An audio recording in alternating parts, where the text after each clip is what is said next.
amargurado, cabisbaixo, sem saber o que fazer. Foi daí que alguém chegou e me falou: eu agora estou aqui, vou mudar o teu viver. Quando olhei, era o Filho do Homem que chegou, veio pra minha ajuda. Ele disse: filho, eu estou contigo, sou Jesus, o teu amigo, o leão de Judá. O leão de Judá chegou e a minha vida transformou.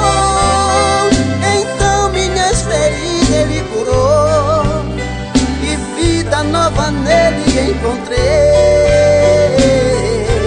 O leão de Judá chegou e me estendeu a sua mão. Então ele me deu a salvação, e vida eterna nele encontrei.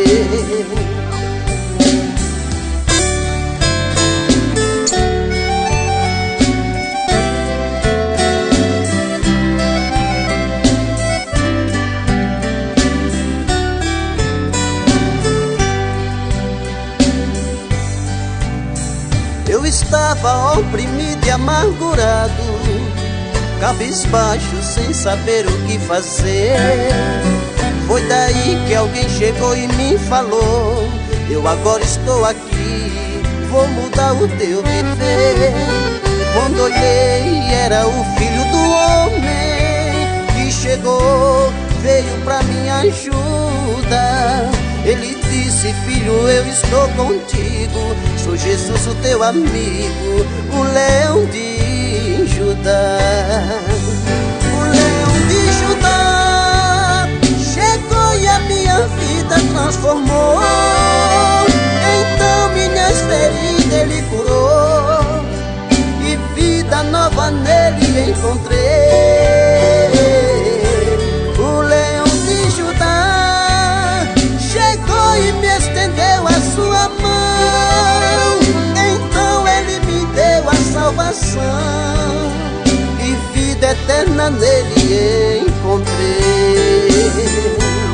O leão de Judá chegou e a minha vida transformou.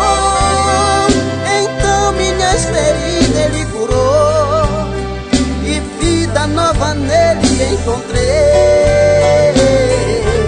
O leão de Judá chegou e me estendeu a sua mão. Então ele me deu a salvação, e vida eterna nele encontrei.